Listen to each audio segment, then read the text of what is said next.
the top priority really is to bring this large state government to slow down and actually stop the growth that it has been engaged in.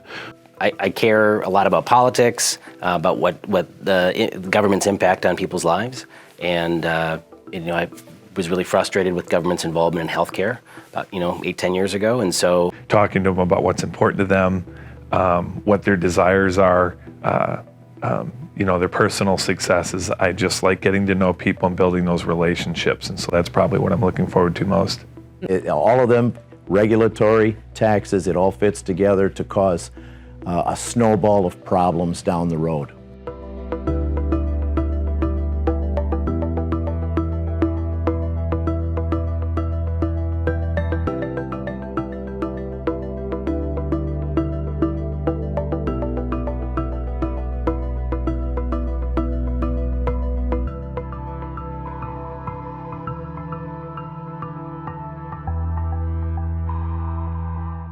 Steve Draskowski, I'm with the new House Republican Caucus. We are here to provide myself, Representative Munson, Representative Miller, and Representative Barr, the members of our caucus, to provide a response to what we heard just earlier, and then to provide some alternative ideas. It's very clear to me that homophobia has overcome the Democrat caucus, and they are afraid of guns and unfamiliar with them, and want to shed that fear across Minnesota by bringing forward two irresponsible proposals that steal the Second Amendment rights from the hardworking people of Minnesota. I'm Jeremy Munson, and I'm representative from 23B. I just want to address the healthcare, Minnesota Care buy-in. I'm on the Healthcare Finance Committee this year, so I'm going to be a loud voice for reducing healthcare costs and increasing access, something that Republicans and Democrats want. We just have different paths to get there. I'm State Representative Tim Miller. I'm from 17A. And I'd like to address, when I'm listening to this agenda, top 10, under the guise of we care, we can do things, understand, Minnesota, understand that they are here to take your freedoms, to take your money, to take your guns, and to take your children. I am Representative Barr, 31B, and the one item that was not on their agenda, but Representative Miller alluded to it, is the transparency issue with the rules fight we had on the floor yesterday. That is just one of the, to me, that's the biggest thing, that it lays the groundwork for everything. And Representative Miller here had mentioned the devil is in the details, and that's where the transparency comes in. They have allowed the legislature to push the limit to the point where we set a new record last biennium with 189 bills signed by the governor. Now, the state government has grown exponentially, and the number of bills has gone down exponentially to run that behemoth, and I believe that is how most of the bad legislation gets passed. We want to be able to do, when it comes to the Republican Party, because we're the Republican caucus, we want to make sure that we include all the voices that are within the Republican Party. That's what we are. We're here, we're Republicans, and that means everything from what we define as moderates to conservatives, to libertarians, to whatever people want to define themselves. If they put themselves in the Republican Party, we're going to do our best to make sure that we listen to them, that we respond to them, and we do their service.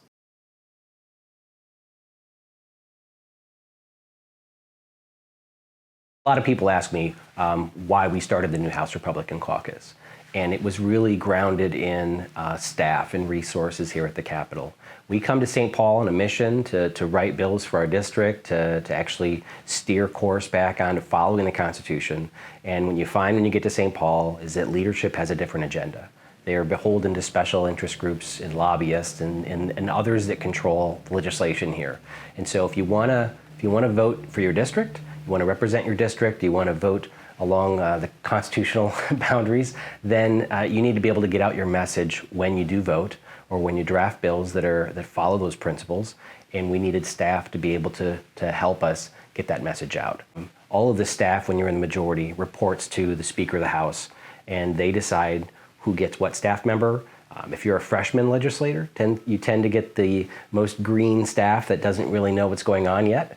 And so if you want to come up here and make a difference and not be here for an entire career, you need to have really good staff.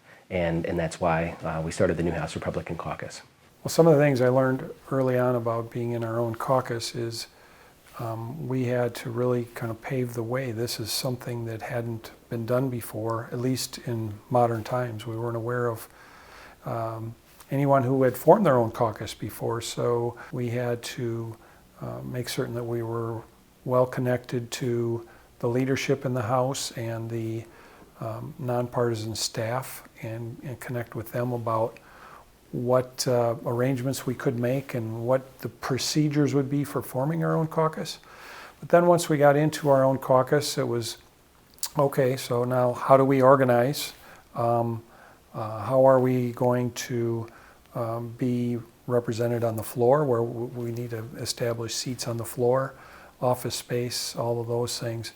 And then as we started operating within the caucus, it was, it was challenging to really, the old House caucus seemed to have, their leadership seemed to have an allergic reaction to us.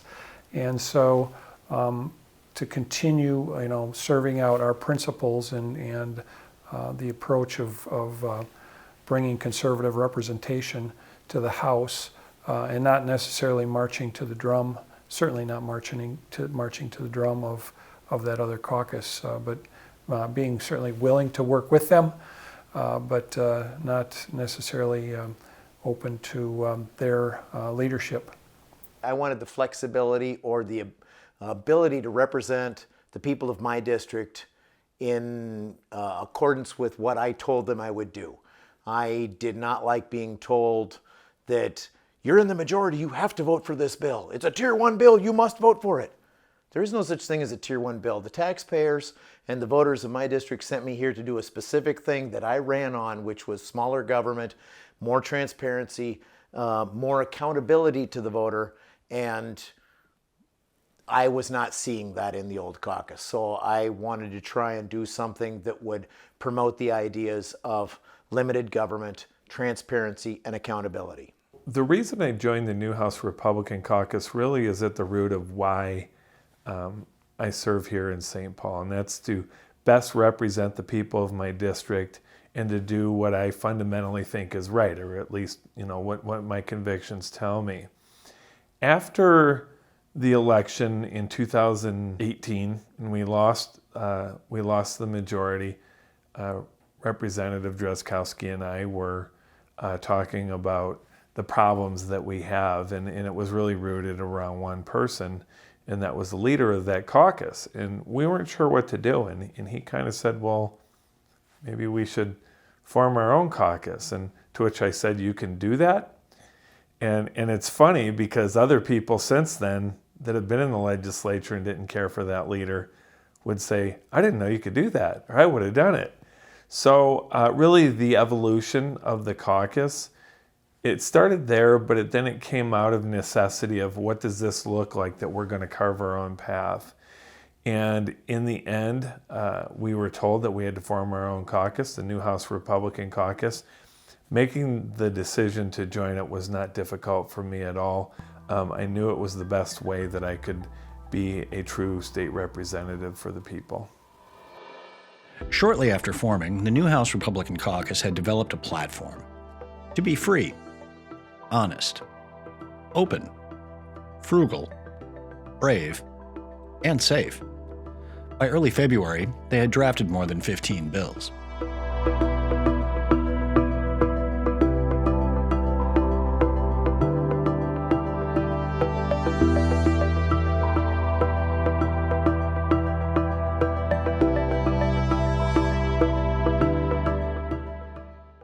I wanted to recapture some of the freedoms that have been stolen from you, my constituents, and one of them was around the area of gun rights, Second Amendment rights that had been taken from them over the years.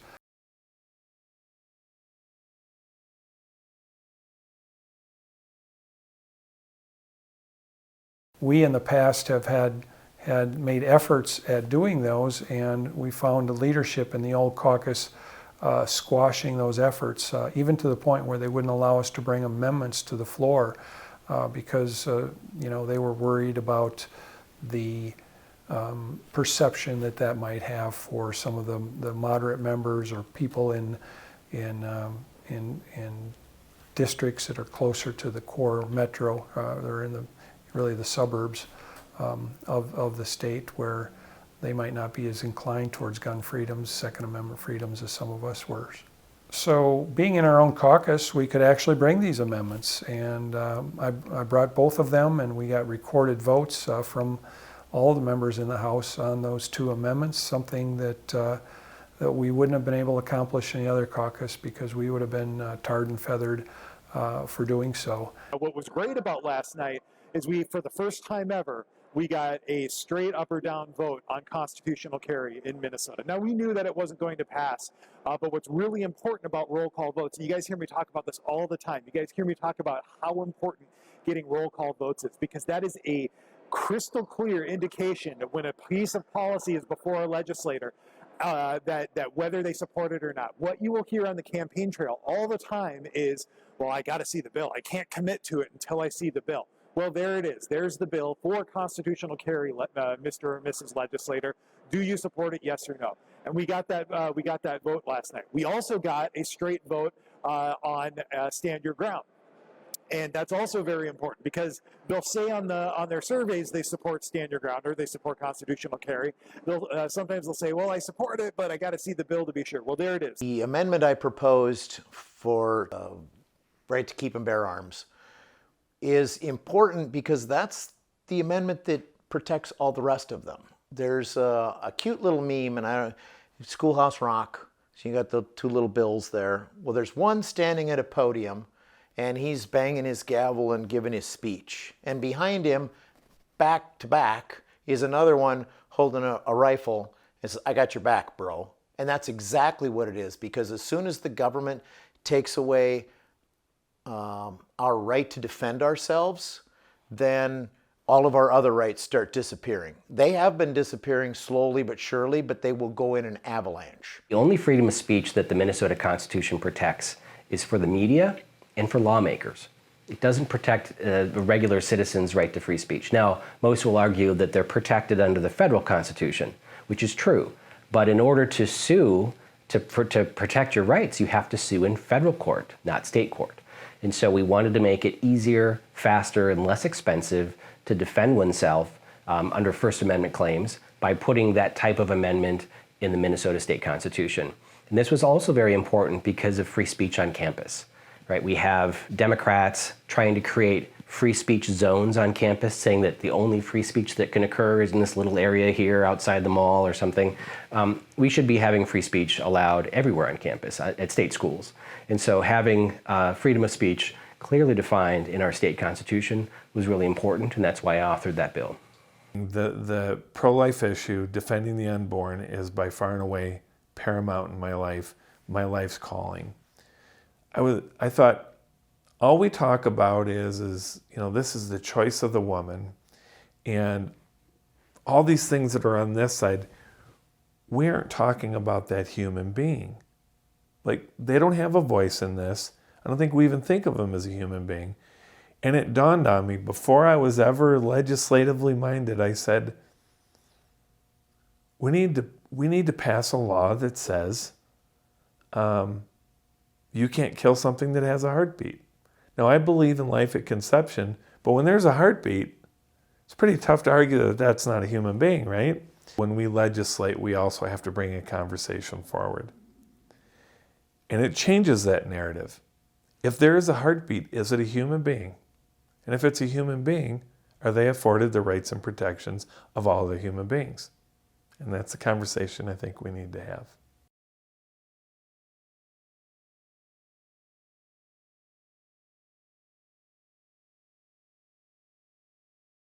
We need price transparency in healthcare.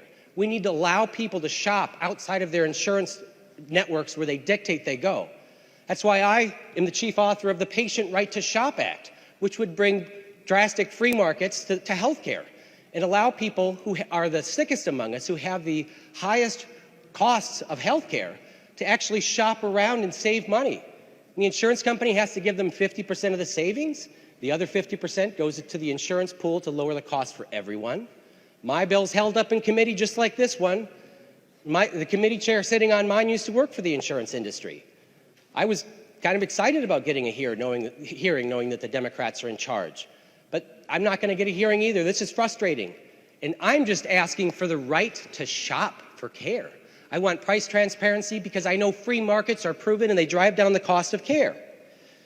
Look at LASIK eye surgery.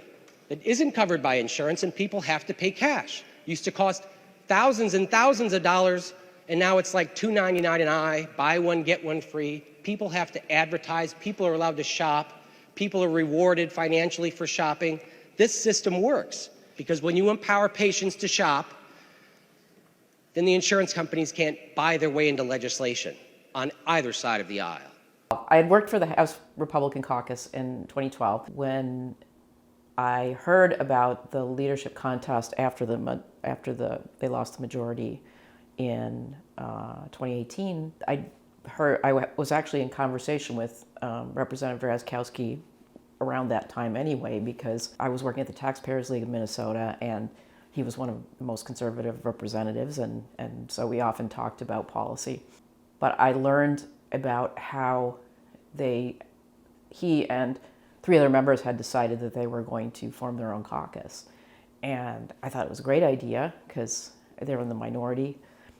Lots of opportunity in the minority to think about things differently, policy-wise. And I thought it was a bold step because nobody had ever done it before, and it was kind of an untested situation, but one that had presented itself with a lot of opportunities.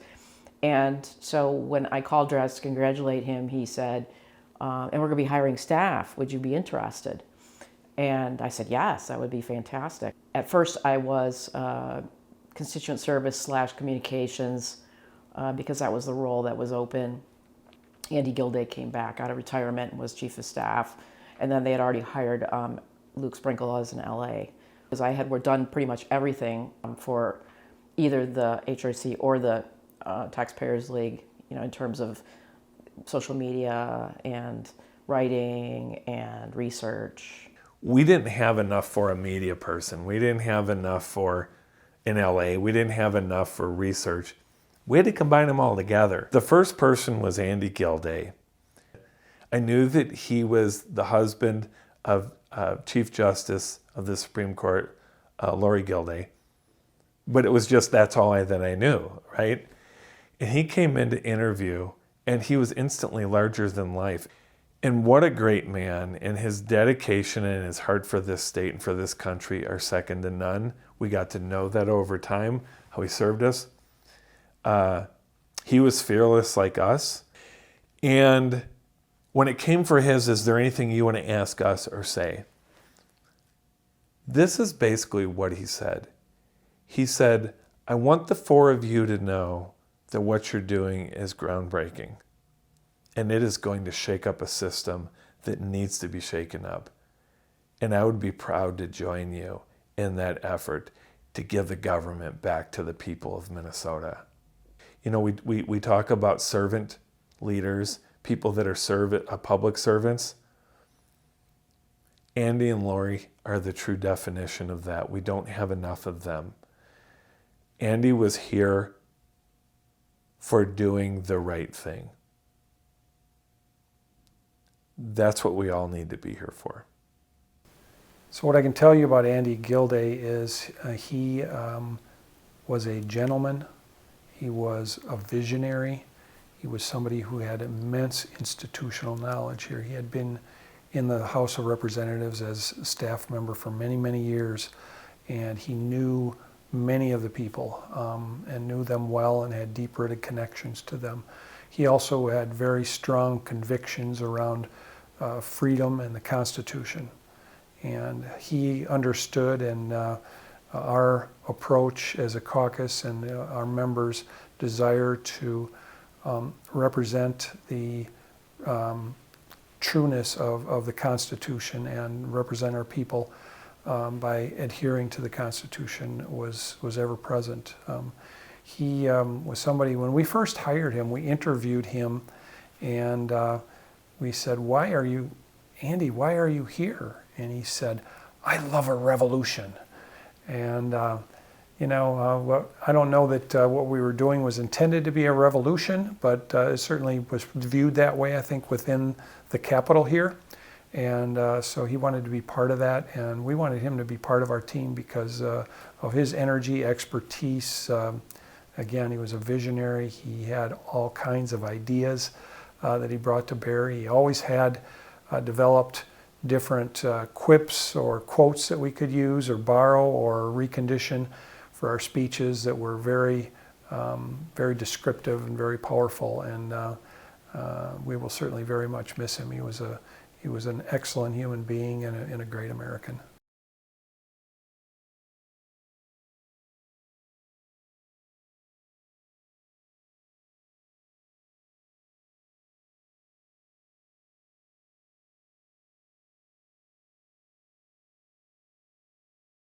Rounds, a new virus that has killed 9 people and infected hundreds more in China has now spread to the U.S.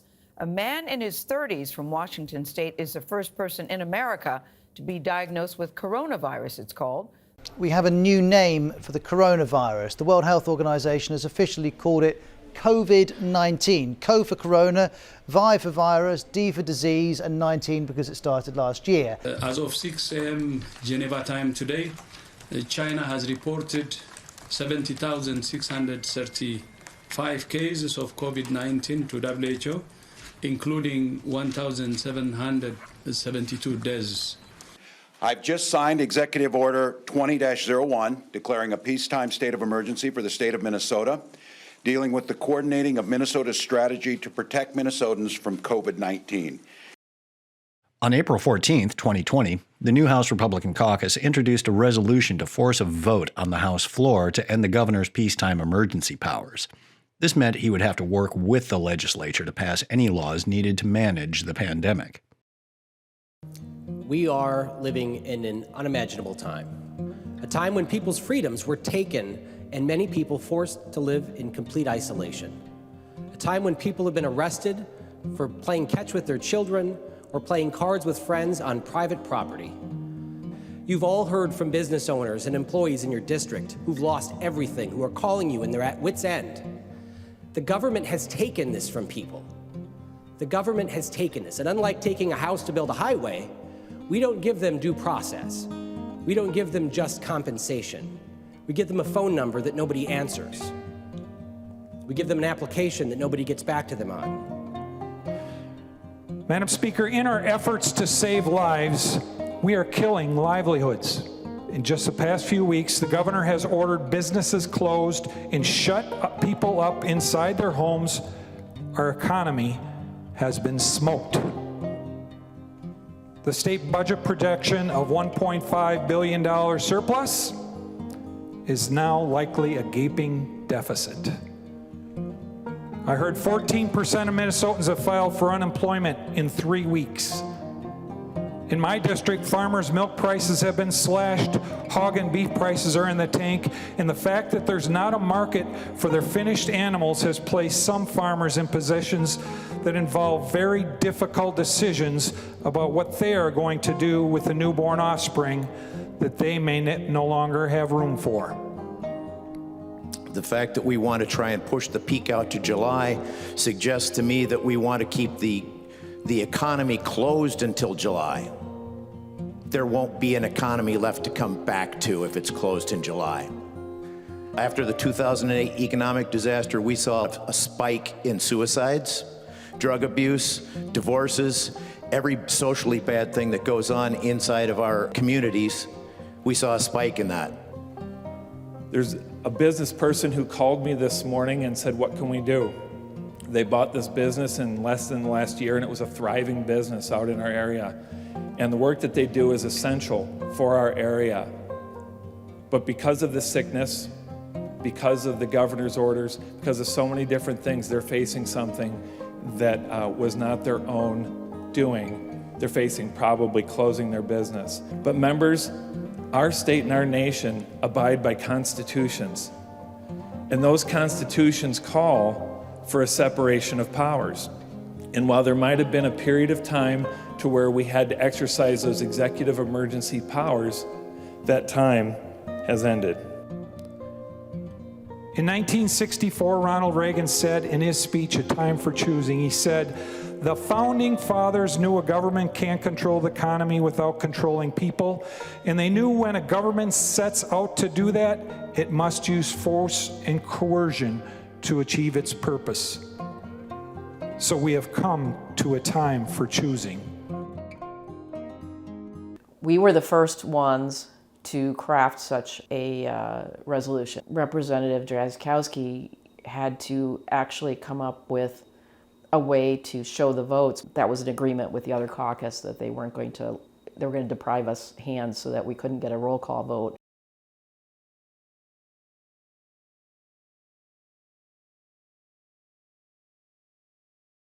Representative Drazkowski demanded that there be a division on the hands, which is legitimate, and for only one time did they allow that, where people actually had to give their opinion about whether to show hands or not, yes or no.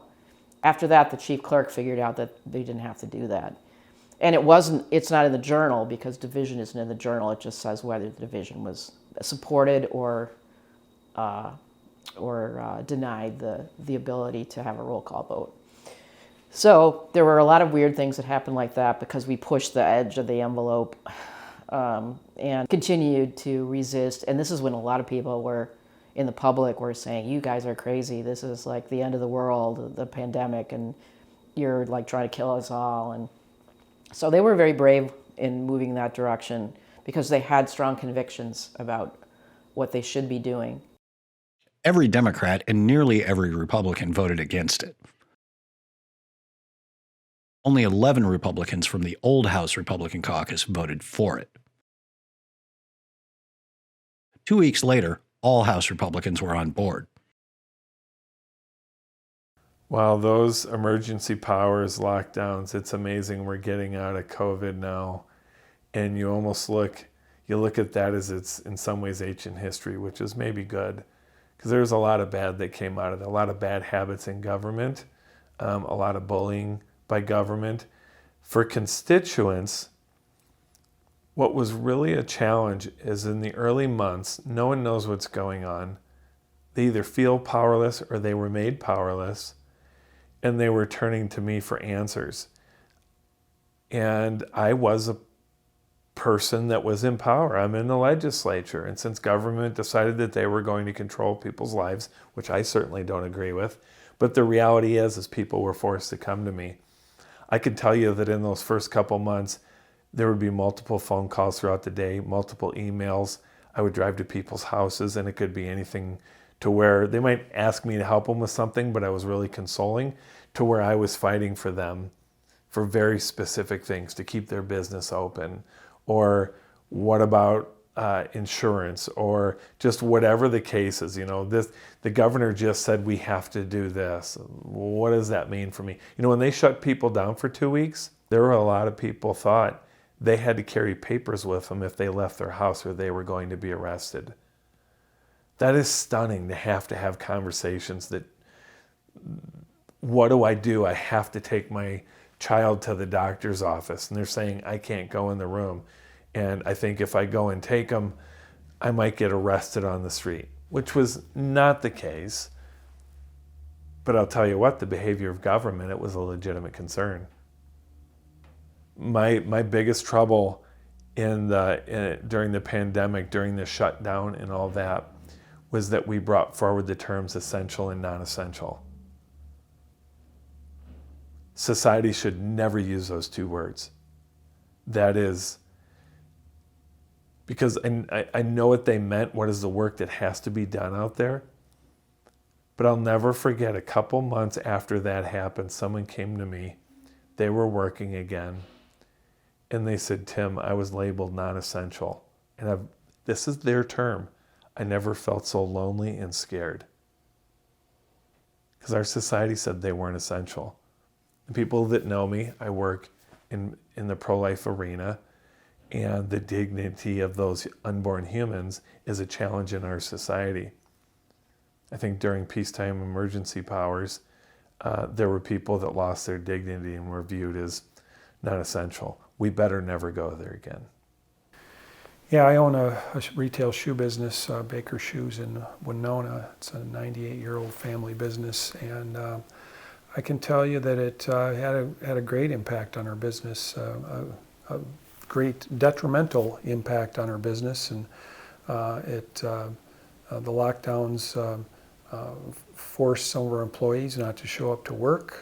It forced us to close our doors for a period of time, and then open them only conditionally after a period of time, and follow the dictates of Governor Walz and what he brought forward through his directives to the once free business owners of Minnesota, and really limited our ability to operate as a business. It cost us a lot of money, and made for a great degree of hardship. So I hope Minnesotans never have to go through this again.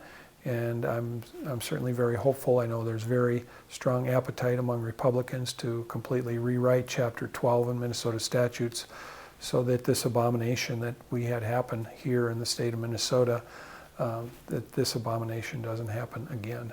For me and for many other legislators here, most of our time has been spent under the COVID restrictions of legislating. And it has completely destroyed our ability to communicate with other legislators, to sit down in committee. I mean, I'd say 2/3 of what we do here at the legislature is committee work. And that's where the bills are actually amended and discussed and improved. That's where we collaborate. That's where we can really reach across the aisle well in committee when you're sitting there next to people and saying, hey, I want to talk to you about a bill and see if I can get your support, and work across minority and majority. And it's great. We don't have that in COVID because we're in a Zoom world. And a lot of the legislators don't share their cell phone numbers, and emailing staff that is rarely here, you don't get responses on your emails. It has eroded the communication between legislators. What COVID has done has empowered the lobbyists and the special interest groups that have full access to all the legislators all the time and heavy influence. It's also shut the doors to the public. So the public was not allowed to come into my office and sit down. They could schedule Zoom meetings, they could, try to reach out that way, but having people in your office advocating for or against bills was really important. It was a powerful influence. When you come to the legislature and you walk through the rotunda and there's 500 or 1,000 people out there advocating for their bill or their cause, you see that. Whether or not you're directly involved in it, or you're on their side or you're against them, you feel the power of the people pushing for legislation. That was notably absent during COVID. My responsibilities as a legislator during the lockdown, it increased in some ways where I was helping people with very specific things related to the lockdown, answering questions or helping them with a problem that they had. But then there was the actual legislation. Because I was in the minority, I have to be realistic about what I can and can't do legislatively with my own bills. I did not write a lot of bills. That was in part because I'm in the minority, but I also didn't write a lot of bills because people that were around here, and this should be disturbing for people. This should be disturbing for people. The way it worked around here was power was so centralized and so behind closed doors that it was unrealistic. We played the game, we wrote bills, we'd go on Zoom for committee hearings, and we'd go through the process, but in the end, the bills that we were seeing is exactly what people don't want. We didn't know it was in the bills, we didn't have any influence on the bills, we could vote yes or no. And the way they set up the rules, especially around COVID, it restricted really me being a representative of the people of my district. And I believe that the leadership that made those decisions probably in part thought this was the practical way to approach it. But I don't doubt for a second that they knew that that empowered them to try and force their beliefs on me and on the people of my district. That's another thing that better never, never happen again. Many lawsuits were filed relating to Governor Walz's emergency powers during the COVID-19 pandemic. On May 28th, the new House Republican Caucus, Free Minnesota Business Coalition, and others filed a lawsuit against Governor Walz to end the peacetime emergency. On June 15th, the first of 3 petitions filed to recall Governor Walz was dismissed by the Minnesota Supreme Court. On August 4th, the Minnesota Voters Alliance filed a lawsuit in federal court to challenge the mask mandate. But none of that stopped Governor Walz from continuing to be a tyrant. On August 13th, 3 Minnesota churches filed a lawsuit against the governor in response to the mask requirement and the limit on attendance. On September 24th, 2 property owners filed a lawsuit over the eviction moratorium. Their tenants didn't have to pay the rent, but the property owners still had to pay their bills and property taxes. On December 10th, a group named Let Them Play Minnesota filed a lawsuit against Governor Walz's pause on youth sports. A judge denied it. Representative Miller had previously written a letter to the Minnesota State High School League asking them to adjust their game attendance policies for the sake of families. On January 20th, 2021, they filed a lawsuit against the youth sports mask mandate. That was also denied by a judge. After 108 executive orders and 7 special sessions, the governor finally ended his one-man rule on August 1st, 2021.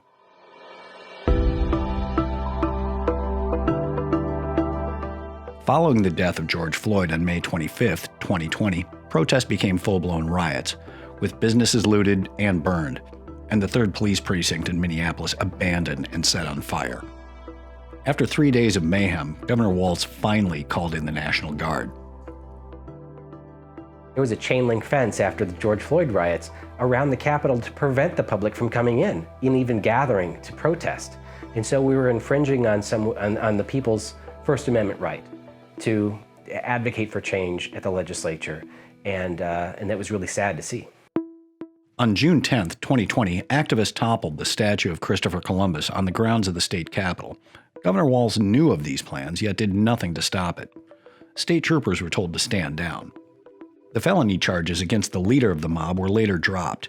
He was sentenced to 100 hours of community service and was required to write a letter to address the matter. More than 2 years later, the pedestal remains empty, and the statue has been placed in storage, its future uncertain.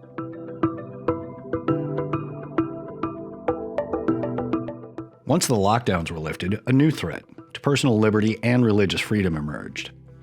The federal and state governments tried to impose mandates to get the COVID-19 vaccination as a condition of employment. Although reversed, the Mayo Clinic kept its mandate in place. Hundreds of workers were laid off, including many who sought religious exemptions. The new House Republican Caucus sent multiple letters to the president of Mayo Clinic looking for answers for their constituents. Sadly, Mayo refused to budge.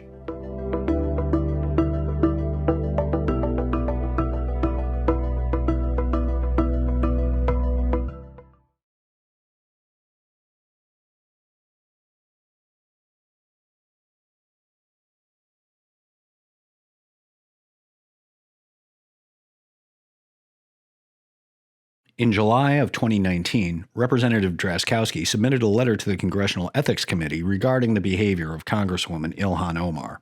His letter cited violations of tax fraud, immigration fraud, federal student aid fraud, perjury, bigamy, kickbacks, diversion of campaign funds, and personal profiteering. Today, we are asking the Federal Internal Revenue Service and the Minnesota Department of Revenue to review the tax filings of U.S. Representative Ilhan Omar on several grounds. In August, he appeared on Tucker Carlson Tonight to discuss his request to the IRS and to the Minnesota Department of Revenue to investigate her tax filings. Despite multiple attempts to address her unlawful behavior, she was never reprimanded or charged with a crime. She did agree to repay $3,500 and pay a $500 fine as part of the Minnesota Campaign Finance Board's investigation.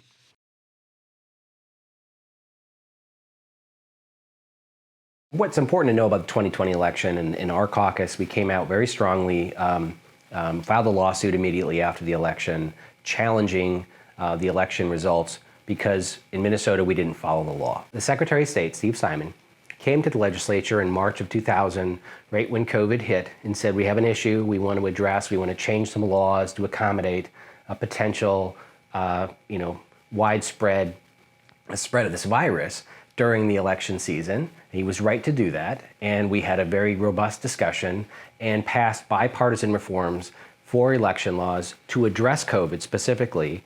And he asked for the world, and we gave him, a dozen changes to laws. That was signed by the governor in May, and then immediately afterwards, Democracy Docket, a liberal group, sued the Secretary of State in court. And the Secretary of State and the Attorney General threw up their arms. They didn't defend it, and they signed a consent decree to change election law, not through the legislature, but changing it unilaterally by the Secretary of State and the judge. That was later found to be unconstitutional by the Eighth Circuit Court of Appeals long after the election. But the problem stands that our election in Minnesota didn't follow the law.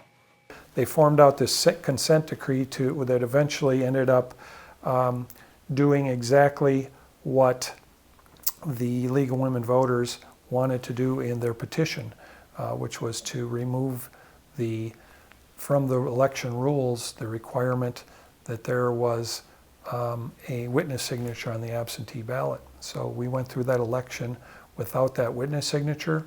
It was done in contrast to Article 3, Section 1 of the state constitution, which says there's separation of powers. It says the judiciary doesn't set election law, that the legislature does. And it also contrary to the federal constitution, Article 2, Section 1, that says that only state legislatures shall set the time, place, and manner of voting. After the 2020 election, I saw enough things that needed to be corrected, that I did come up with a couple of small bills. The one that I carried, when you go in to vote, you sign in on the book. And at the end of the day, you have so many people signed in and you have X number of ballots, and that needs to be reconciled. So my bill said you can't certify the election until you reconcile those ballots. It's really simple. It's already in law, but it doesn't say when that has to be done. So what we had in the 2020 election, we had every county in the state had a discrepancy in between their signature book and the number of ballots. I think there was a rural western county that was only off by 2, but every county had a discrepancy. And statewide, the discrepancy was 271,000 ballots.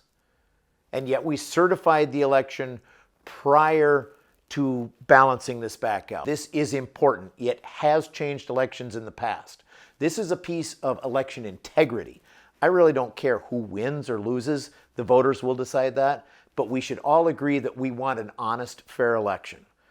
Now, the other provision, Minnesota is the only state in the union that has same-day registration without a provisional ballot. So the provisional ballot says you come in, you do your same-day registration, you just moved here 2 days ago, we understand you don't have anything, here's your ballot, and we're going to put it in another envelope, and we're going to put your name on it, and this and that, and then we're going to set that off to the side. And then as soon as election day is over, we're going to take all of these provisional ballots, and one by one we'll go through and certify that, yes, you're in the right polling place, and yes, you do actually live here, this is where you belong, and then we'll take it out of the envelope and stick it in the box. Well, when we started the new House Republican Caucus, part of it was because of our staff, but also because we saw leadership so beholden to special interest groups and lobbyists. And as soon as we started the caucus, Kurt Dowd, the leader of the Old House Caucus, took a job working for a lobbying firm. And so he kind of started doing the quiet part out loud. And this is exactly what's wrong with the legislature when lobbyists and special interest groups control so much of the legislation, especially when they control the influential people here at the Capitol that determine which bills are heard, which bills die, and which bills move forward. And so we wrote a bill to address this. It's not just him, it's others that are being paid by groups who benefit through legislations passed. And so we basically passed a bill that says if you work for a company whose sole purpose is lobbying or public policy, you can't be a legislator. You should not be on the floor of the legislature voting when we don't even know the companies that are paying you, right? A lobbying firm is much different than somebody who's working for the Department of Ed. We know where their special interests are. But when you're working for a lobbying firm that can represent hundreds of multinational corporations, we don't know where the money is coming from. And so you can't serve two masters. You can't serve the lobbying firm and your constituents at the same time. Representative Drazkowski developed it as an amendment to a bill. It was drafted. There was some discussion about when to enact it. Representative Drazkowski ended up negotiating with the DFL and their leadership in trying to figure out a way to have this not create a situation where we would have current members who would be running afoul of the law. The first thing we needed was hands. Representative Drazkowski requests a roll call. Seeing 15 hands, there will be a roll call. There were certain members that were really upset by the fact that they had been basically sucker punched. I mean, they didn't know that this was coming, and here it was, and they had to make a decision on the fly. You know, it was probably one of the highlights of our time as a caucus and on the floor that we were able to execute that, that we were able to show that we meant business on these issues and were willing to take risks and didn't care about the team aspect as much as we did about whether the law was being followed and the principles that we held were being observed. What would you say to your constituents if you told them that there are current and past members of this legislature that used their elected positions to sell their acquired access to elected and appointed leaders and officials to multinational corporations? In November of 2019, Minority Leader Kurt Dowd announced that he was joining a D.C. area lobbying firm known as Stateside & Associates as their Director of Public Affairs. In a release from Stateside, the firm said Dowd will, quote, support Stateside's clients with a wide range of public affairs solutions, availing them of his deep knowledge of the legislative process, public policy experience, and access to elected and appointed leaders in all 50 states. The people of Minnesota want transparency and honesty in their government. And we all know the numbers and how much pharmaceutical companies and insurance companies and big tech spends on lobbying for legislation. The firm's client list includes major multinational corporations, including eBay, PayPal, British Petroleum, GlaxoSmithKline, a pharmaceutical company, Gordian Energy Systems, which manufactures solar panels, and many, many more. What that introduced was a direct, immediate conflict between Representative Dowd's role as an elected representative of this body and his role as a new employee in this organization. Dowd is simultaneously being paid by the taxpayers of Minnesota to legislate, while also being paid out by these massive corporations to create and influence legislation on behalf of their clients. Every single one of us should recognize the enormity of the trust granted to us by the people in our districts that sent us here to St. Paul. Dowd defended his decision by saying in an interview with the Star Tribune that he would not lobby or work on issues related to Minnesota. Since Dowd has made this statement, we have evidence of him voting on issues that Stateside represents. It's impossible to serve with integrity on behalf of the constituents that sent you here to St. Paul if your representation is being purchased by a national lobbying firm. Transparency laws considered so weak that they get a failing grade from watchdogs. Minnesota currently has a rule in the books to stop this kind of swamp behavior. It prohibits a member of the Minnesota House from accepting compensation for lobbying. Representative Dowd gets around this by claiming that Stateside is not a lobbying firm. It's illegal for a lobbyist to give me more than $5. They can't buy me dinner, they can't buy me a drink, but somehow there's a loophole in our law where a lobbying firm could give me $100,000 a year salary, and that's okay. The previous CEO of Stateside Associates talks and brags about the influence that their organization, that their business has as a lobbying, impacting business in this country. And she brags about the fact that Stateside Associates has been acclaimed to be the behemoth of state lobbying firms in the country. The current CEO of Stateside, Michael Beam, was featured on the podcast The Lobbying Show to discuss how their firm helps shape public policy. We take more of a wholesale approach to supporting our clients, and by that I mean we're helping our clients to develop advocacy plans for multiple states. We're helping our clients to hire the right professionals in the state capitals, to move bills, to kill bills.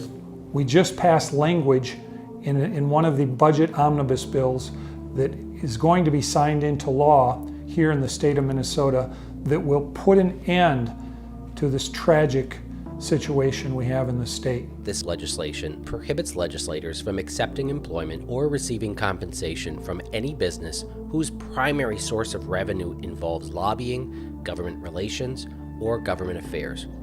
This provision will increase transparency in state government, root out political corruption, terminate conflicts of interest, and return power and control of Minnesota government to the people of our state. Making this clear is important. This is the right thing to do. When I was a child, my mother used to say to me, "It's always the right time to do the right thing." So we thankfully got that bill through. It took 3 years to get through, but we got the bill through and signed into law, and that goes into effect next year. Cassie's Law was an interesting bill. There's a man named Tim Barry who's been a citizen lobbyist. He's been coming down to the Capitol to advocate against criminalizing mental illness. His daughter was pregnant and during birth had a stroke, had a blood clot in her brain, caused damage to her frontal lobe. And because of the damage to her brain, she had the inability to control her impulses. And that led to some issues, run-ins with the police, hitting people and such. And so she ended up being put in solitary confinement for over a year. And she lost her leg during her stroke. And so they took away her prosthetic when she was in prison. It was really a horrible time for her. And so he was out advocating for people that had damage to their brain and mental illness. And I thought it was a really good cause. And so when he came here, he was passionate and he sat in my office and he was crying. And he was just so frustrated that he'd been down here at the Capitol for 2 years advocating for Cassie and nobody had done anything about it. And I said, "Well, where's your bill? I want to read your bill." And he said, "I don't have a bill." I said, "How could you be meeting with lawmakers for 2 years and nobody took the time to write a bill for you?" And so I brought him upstairs to the revisers to actually sit down and he could write his own bill. He tells them what they want, they draft the bill. He came back to me and I said, "Look, if you can get enough signatures on this bill as co-authors and we can get a hearing, we can get the bill heard, we could get it, you could change the law." And so he loved this idea and I said, I don't have to carry the bill. We can find someone that's better, that better suited to carry it if you want, Democrat, because we're in the minority. But he was insistent that I carry the bill. He went around and got signatures. He filled both jackets for the House and Senate. And he came back, and it was just a matter of hours. But he got his own bill filled with signatures, including committee chairs in both the House and Senate. And we had multiple hearings on the bill. I finally got it passed in the Minnesota House.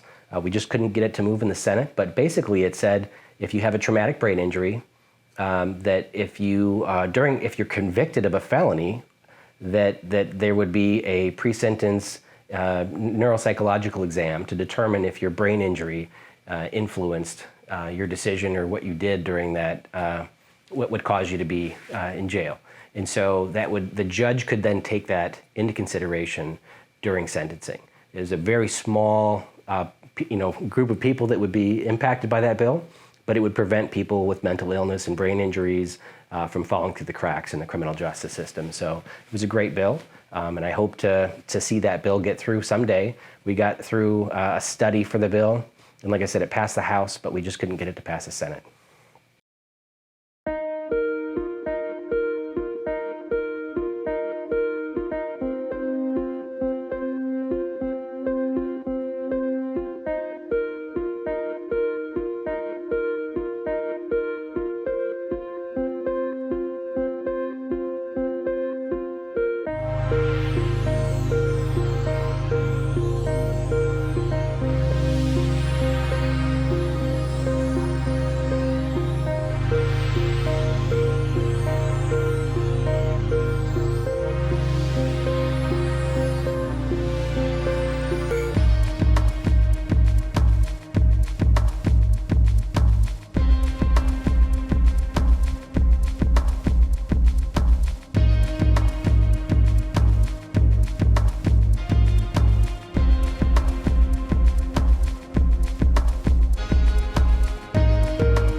In their 4 years, the members of the new House Republican Caucus, along with their staff, managed to blaze a trail by focusing on what their constituents had asked of them, not just voting the way they were told by House leadership. The Minnesota legislature is fortunate to have had these representatives show how the once unthinkable could be done successfully.